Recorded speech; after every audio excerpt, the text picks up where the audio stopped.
అది నిజమేలండి. కరుణ లాంటి మనిషి మీకు తోడుగా ఉంటే మీకు చాలా వరకు బర్డెన్ తగ్గుతుంది కదండి.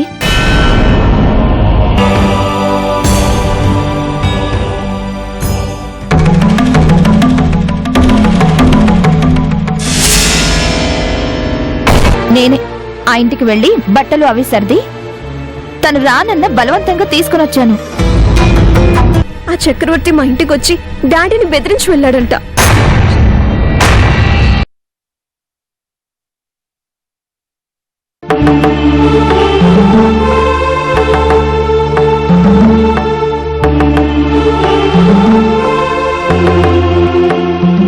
అమృత, ఈ టాబ్లెట్స్ వేసుకో. నాకెందుకు? పెయిన్ కిల్లర్స్, నొప్పి తగ్గుతుంది. నేను వేసుకుంటాను గాని ఆయనకి కాలికి చేతికి ఆయిల్ రాసి మసాజ్ చేయాలి కదా, కాస్త చేయవా? ఇంకా కొద్ది రోజులు మసాజ్ చేయాలి కరుణ, తప్పదు. ప్లీజ్. సరే, అలాగే. నువ్వైతే ముందు టాబ్లెట్స్ వేసుకో, మర్చిపోకు. అలాగలాగే, నువ్వు వెళ్ళు.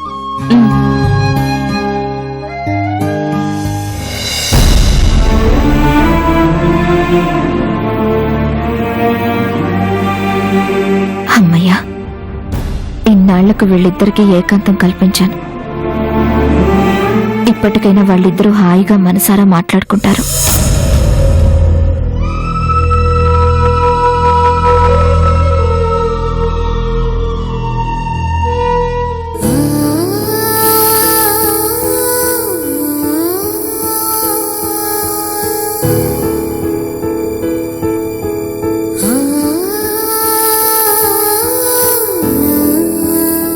రాచందు,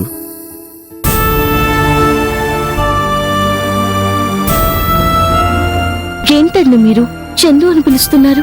అమృత వింటే విన్ని ఇప్పటికైనా నువ్వెవరో తెలుసుకుంటుంది. అమృతకి నేనెవరో తెలియకూడదనే కదండి ఇంతకాలం నిజాన్ని దాచాం. ఆ నిజం దాచడం వల్లే మనం ఇన్నాళ్ళు ఎవరికి వాళ్ళు అన్నట్టు బ్రతికాం.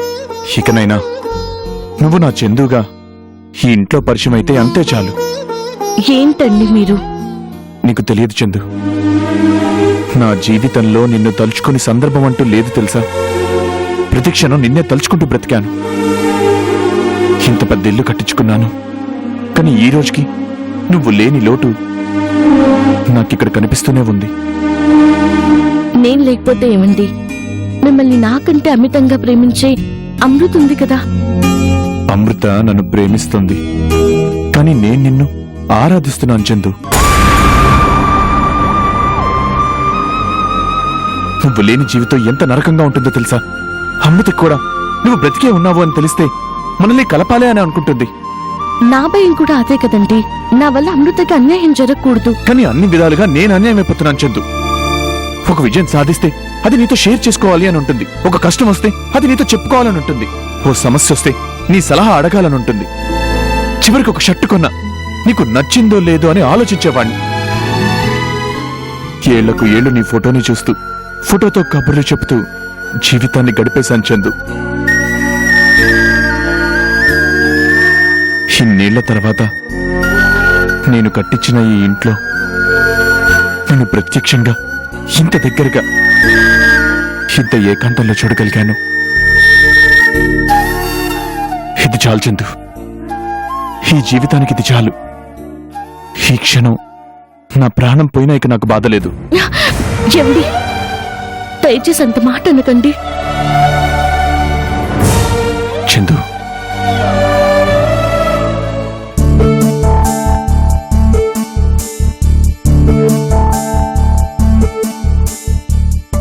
భగవంతుడా, నాకొచ్చిన ఈ ఊహ నిజమైతే ఎంత బాగున్నా. చందునెప్పటికీ ఈ ఇంట్లో ఆయనతో కలిసి ఉండాలని దీవించు. ఏంటి చందు ఇది? ఎందుకు ఇలా జరుగుతుంది? అదే నాకు అర్థం కావట్లేదండి. నాకిక్కడ ఉండడం చాలా కష్టంగా ఉందండి. నాకు అలానే ఉంది. అసలు అమృత ఎందుకు నేను తీసుకొచ్చిందో తెలీదు. మనిద్దరిని ఇలా వదిలేయటం చూస్తుంటే నాకు ఎందుకో కొంచెం ఇబ్బందిగా అనిపిస్తుంది.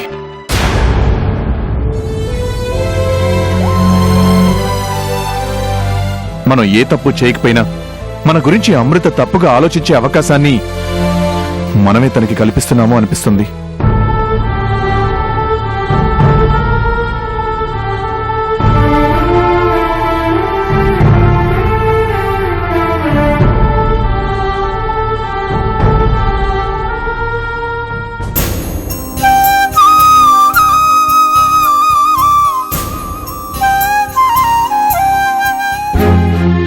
అమృత మాటలు వింటుంటే నాకొక వైపు బాధ కలుగుతున్నా మరోవైపు తనకి మీ మీదున్న ప్రేమ కనిపిస్తుందండి.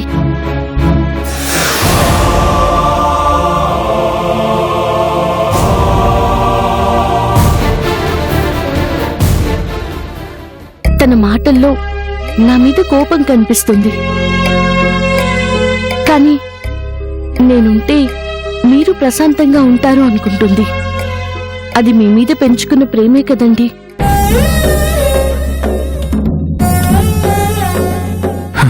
కానీ నిన్ను చాలా మాట్లాడుతుంది కదా. ఎన్ని మాటలన్నా నేనేం ఫీల్ కాను. ఎందుకంటే అమృత అంటే నాకిష్టం.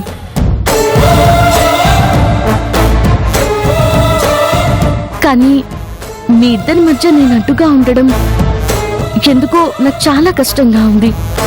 మీ జీవితంలో అమృతకి తప్ప నాకు స్థానం లేదు. తను ఎంత వ్యంగ్యంగా మాట్లాడినా ఏం చేసినా నేను మాత్రం అమృత మీరు కలిసి బతకాలని కోరుకుంటున్నాను. అంతే. మీరిద్దరు ఎంత గొప్ప త్యాగమూర్తులు. నేను కావాలని మీ ఇద్దరికి ఏకాంతం కల్పించినా కనీసం కష్ట సుఖాలు కూడా మాట్లాడుకోకుండా నా గురించి మాట్లాడుకుంటున్నారు. మీలాంటి గొప్ప జంటకి అన్యాయం జరగకూడదు. జరగనేను.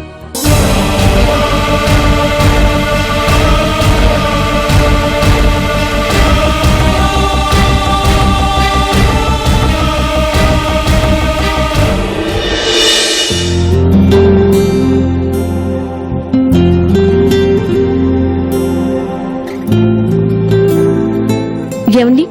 టాబ్లెట్స్ నాకు గుర్తున్నాయిలే. నువ్వు తీసుకురావడం ఎందుకు? నేనే వచ్చేవాడినిగా. టాబ్లెట్ ఇవ్వడం మర్చిపోతే అమృత మళ్ళీ ఏమనుకుంటుందో అన్న భయం అండి.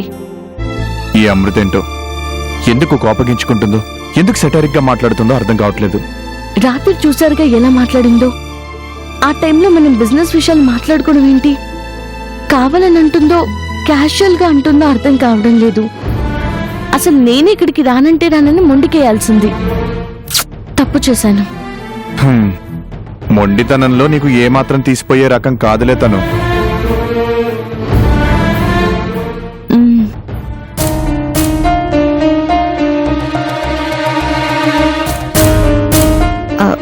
అను అను ఏంటి మమ్మీ? మీ డాడీ కార్ రిపేర్ వచ్చిందే. చిన్నాను ఒకసారి వచ్చి చూడమని చెప్పు. మీ డాడీ ఆఫీస్కి వెళ్లే టైం అయింది. కార్ రిపేర్ వచ్చిందా? ఎప్పుడు? ఎప్పుడైతే నీకెందుకే, చెప్పింది చెయ్యి. ప్రతి దానికి వివరాలు కావాలా?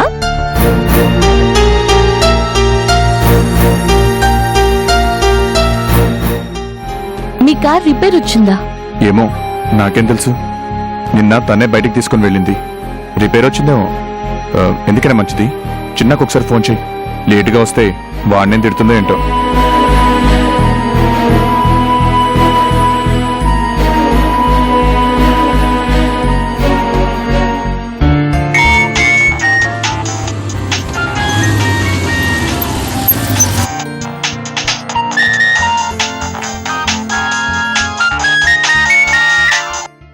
హలో అమ్మా, చెప్పు. చిన్న, రాజా గారి కార్ రిపేర్ అని కాల్ చేశారంట కదా? అవునమ్మా, అను నాకు ఫోన్ చేసింది. అక్కడికే వస్తున్నాను. కాసేపట్లో ఉంటాను. కాస్త త్వరగా రానన్నా. అలాగేనమ్మా.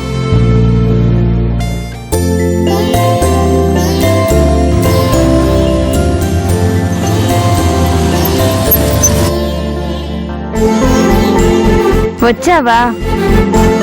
నీకోసం ఎదురు చూస్తున్నాను అన్నయ్య. ముందా కార్ సంగతి చూడు.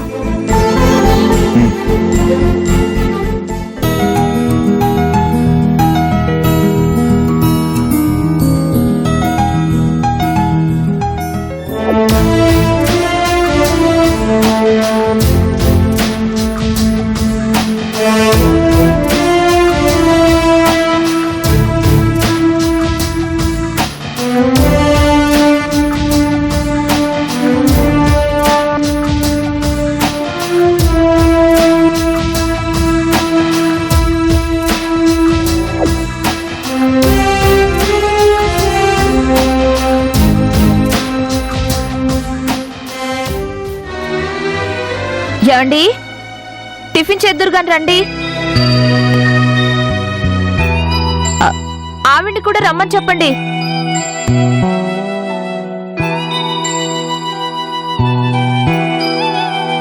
విన్నావుగా, పద. నేను తర్వాత తింటానులేండి. ఆ మాట అనకు. చెప్పింది వినడం అంత ఉత్తమం మరొకట్లేదు కదా. పద. ఉమ్.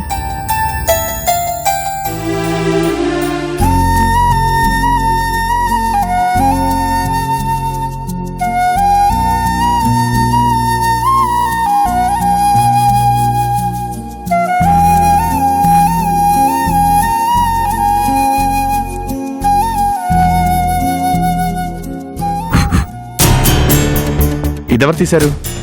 ఎవరు తీస్తారు? అదే ఊడిపోయిందేమో. దీన్ని మామూలుగా తీయాలంటేనే కష్టం, అలాంటిది అదే ఎలా ఊడుతుంది? ఇదేదో కావాలని చేసినట్లున్నారు కానీ దీని అంతటి ఇది రిపేర్కి వచ్చినట్లేదు.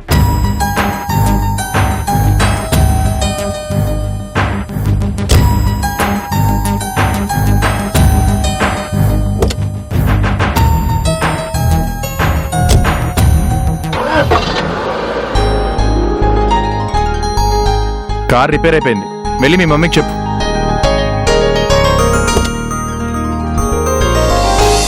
నువ్వు రా అన్నయ్య. నేనెక్కడికి? ఇక్కడి దాకా వచ్చి బయట నుంచి వెళ్ళిపోతావా? కరుణ ఆంటీ కూడా ఇక్కడే ఉంది. అమ్మకి ఓ మాట చెప్పి వెళ్దు గానిరా. రమ్మంటుంటే. అను,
ఏంటి అలా చూస్తున్నారు? చిన్ననెప్పుడు చూడలేదా? ఇవాళ కొత్తగా కనిపిస్తున్నాడా?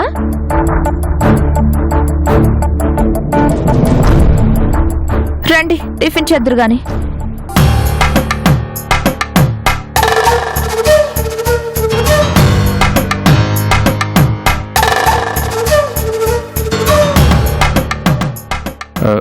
రిపేర్ అయిపోయిందండి.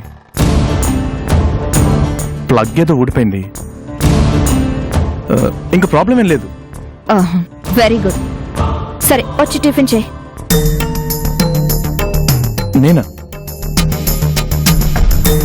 నేను బయట చేస్తానులేండి.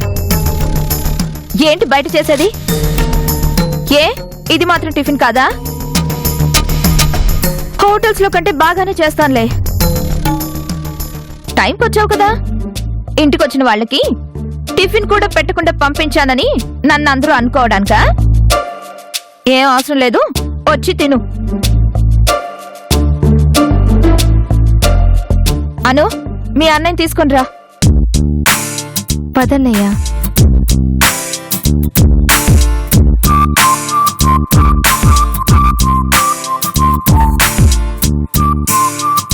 రాజన్న, వచ్చి టిఫిన్ చెయ్యి.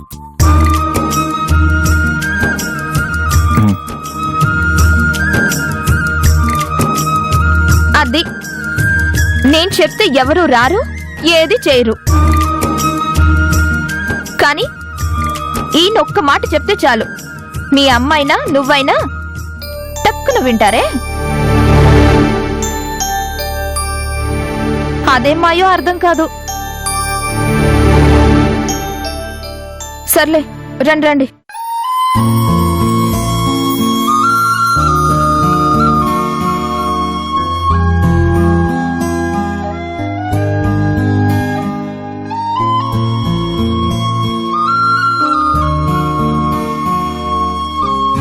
కూర్చో.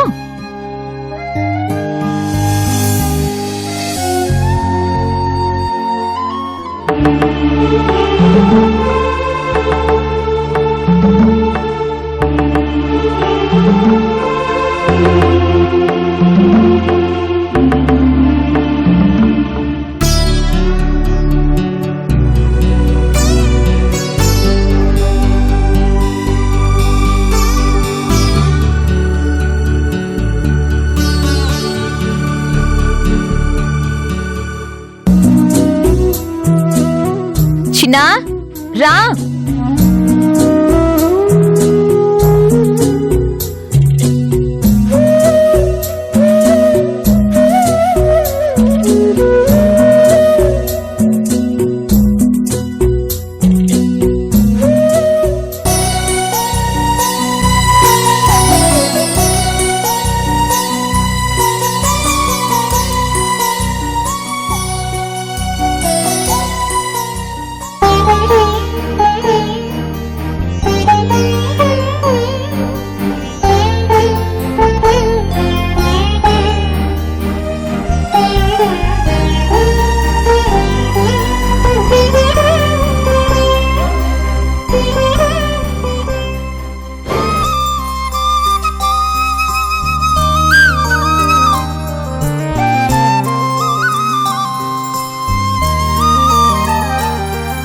ఏంటి కరుణ అలా చూస్తున్నావు?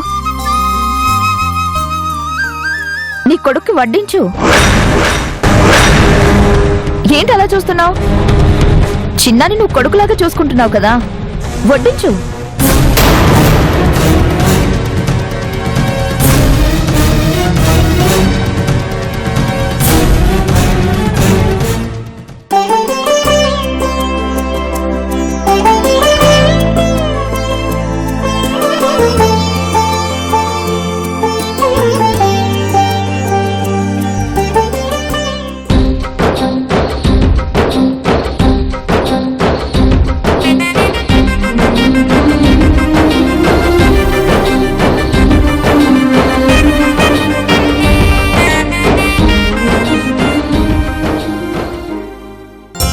మొహమాట లేకుండా తిను చిన్నా. ఇదేం పరా ఇల్లు కాదులే, నీ ఇల్లే అనుకో.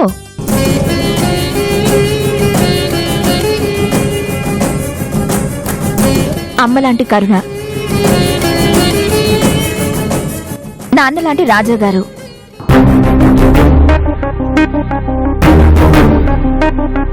చెల్లిలాంటి అను, అందరూ నీ వాళ్ళే చిన్నా. చక్కగా కడుపు నిండా తిను.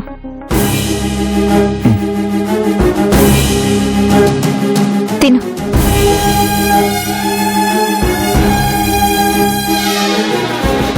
చిన్న చిన్న రిపేర్ల కోసం ఫోన్ చేస్తే వస్తావో రావో అనుకున్నాను. ఎంతైనా పెద్ద మెకానిక్ అయిపోయావు కదా. అయ్యో ఎందుకు రానండి, తప్పకుండా వస్తాను. నేను పిలిస్తే రాకపోతే ఏం చేతనే ఫోన్ చేద్దాం అనుకున్నాను.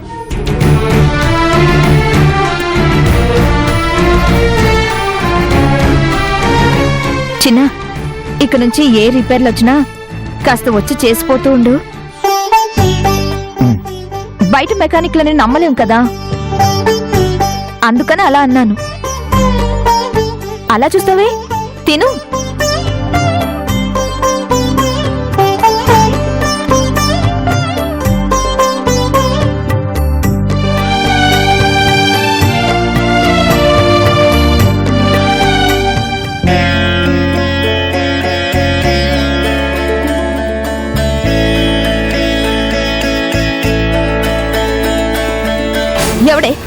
ఎవడే నీ కన్నయ్య?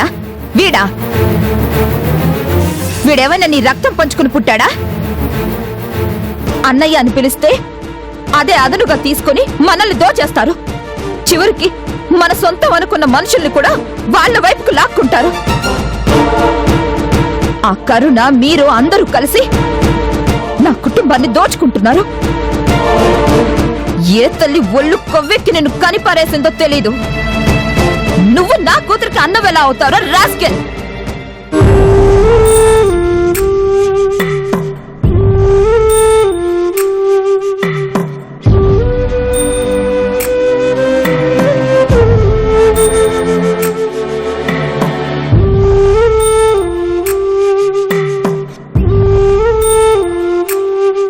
అందరితో కలిసి హాయిగా ఇలా ఉండాల్సిన వాడు అనాథలాగా ఎక్కడో బతుకుతున్నాడు.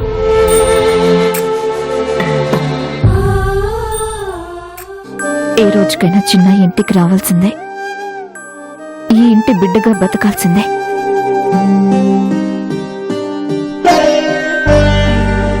చేరుస్తాను, అందరినీ ఒకచోటికి చేరుస్తాను.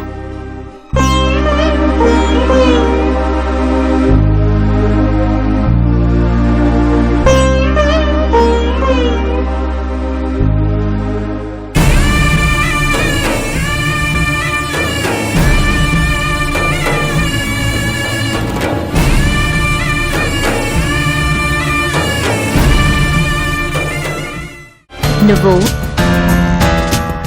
ఆ చిన్నగాన్ని లేపేయాలి. నువ్వు రేపు బలవంతంగా వసుని పెళ్లి చేసుకున్నా వసు మాత్రం చిన్నాని వెతుక్కుంటూ వెళ్ళదు అని గ్యారంటీ లేదు. అదే ఆ చిన్నానే లేపేశావనుకో. అలాగే మేడం. పర్వాలేదు మేడం, వాళ్ళ మిస్సెస్ అయినా సైన్ చేసి తీసుకోవచ్చు. వెళ్ళు కరుణ, వెళ్ళి తీసుకో.